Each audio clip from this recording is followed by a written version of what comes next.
Welcome to this video training series on neutral charts and type patterns. When we talk about neutral charts, we're literally talking about a leading from your strengths chart that has neutral all the way down the scale. This individual simply did not score out in any strength sets, and that means something, and we probably need to explore it. But also remember that we have two different graphs. We have the strengths chart, which is in a horizontal mode, and we have our traditional strengths, our traditional charts that are more in a horizontal mode, like in our marriage insights profiles and things of that nature. So when we talk about tight patterns or neutral patterns, those are patterns that are with between the 40 and 60 percentile. Remember that we've told you that these charts really are the same, whether you're dealing with the traditional vertical chart or whether you're dealing with the horizontal chart. We're measuring in the vertical charts highs and lows, all strengths, with situational or neutral in the middle, and in our newer chart, which is what we call the strengths chart, this has simply been turned on its side. So if you remove all of the fluff, turn it 90 degrees, slide it into the new chart, and expand it, voila, you got the same chart. We're measuring the same things. We have a whole video series on how to do that and how to understand the new charts, but we still have old and new running, so we want you to understand what we mean by a tight pattern. A tight pattern is literally something that is neutral or hovering around the energy line in either of the scales. So tight patterns are very important for us to understand because the Ministry Insights profile really only deals with normal behaviors. It doesn't deal with any abnormal behaviors.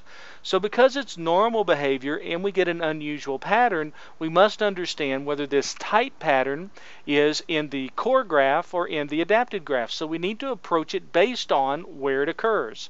If it's in the core graph or the strengths chart or the adapted graph, the strengths movement chart, it could indicate different things are happening and we should have a different line of questioning. Remember, these tight patterns would look something like this: neutral all the way down the board or tight hovering between the 40 and 60 percentile. These are basically the same graphs, just presented in a different format.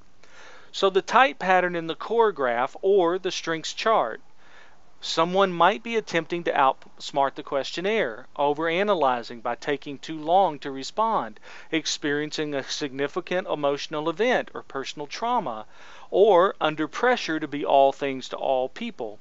These are some of the reasons that we might want to explore why this tight pattern could be occurring inside of the core graph. In the adapted graph, some of the same things are relevant, but then there could be some other things that we need to discuss because it's environmentally driven. So the strengths movement chart really looks at, are you attempting to outsmart the questionnaire?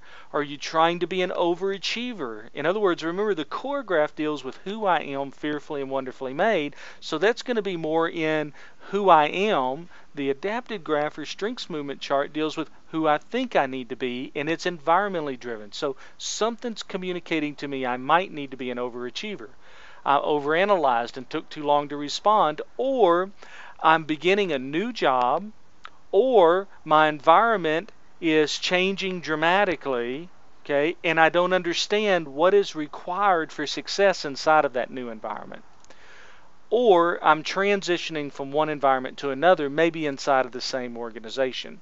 So once again, adapted or strengths movement chart is environmentally driven, core graph or strengths chart is internally driven, out of who we are, fearfully and wonderfully made. So let's talk about the resolution. When an unusual or a tight pattern occurs in the core graph, it should be taken seriously.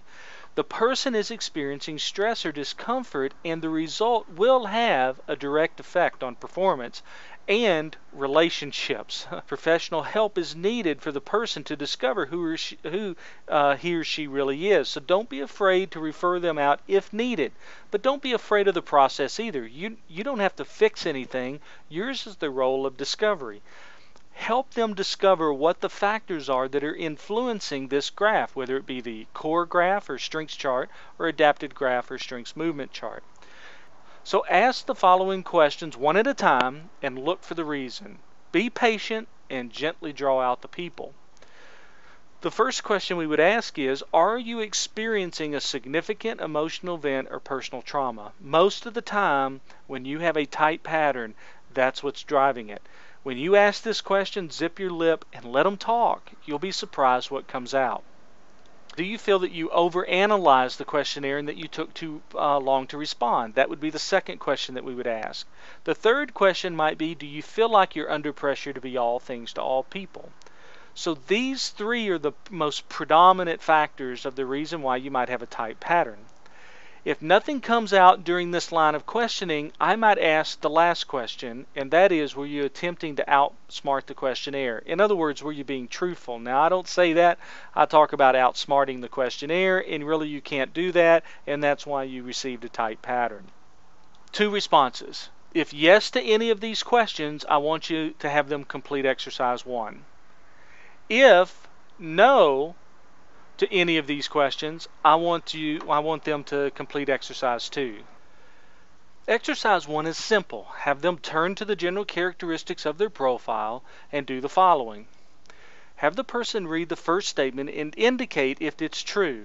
If it's true, have them expound on the statement. In other words, listen to what's in their heart and let them speak about themselves.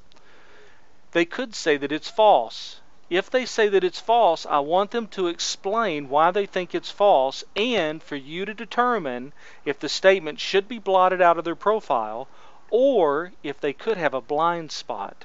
We all have them, right? And that's part of our coaching processes and our counseling processes to help people understand if they have those blind spots. Listen, this is not designed to be 100% true. It's a working document. So if there are statements in the profile that need to be blotted out, blot them out. Many times, though, somebody will say, you know what, it doesn't need to be blotted out, but it does need to be edited. So we would ask them what would need to be edited in order to make the statement true. And they would simply, well, I don't always do this, I do this when that happens. We'll mark it out and write that statement. The goal is to get them to own the document. Don't try and explain it away. Don't try and get them to own something they shouldn't. Just simply help them discover. The act of discovery is the most powerful thing. There are some things that will need to be put off and some things that they'll need to hang on to tight. The last thing that they could say is, you know what, it's questionable. I don't have a clue whether it's true or false or needs to be edited. In this case, we ask that you invite someone else into the conversation to help them clarify the truth of the statement. Here's an important key. Let the process work. Do not rush through the process. Help the person hold on to the right things and put off those things that might be confusing them and maybe even creating this identity crisis or the identity issue. So let the exercise work. Don't try and rush through it. After completing the process through the profile, in other words, don't just stop at the general characteristics, go through the do's and don'ts, values to the team, ideal environment, and continue this process all the way through the first 17 pages of the profile. After that, have them retake the assessment and have them retake it following the exercise 2. And we give them the following instructions. 1, there's no pass or fail. There's no right or wrongs. The assessment only looks at strengths, so don't try and answer it in a favorable way or politically correct. Push through, doing your best to complete the questionnaire in 10 minutes. Now let me just tell you real quickly.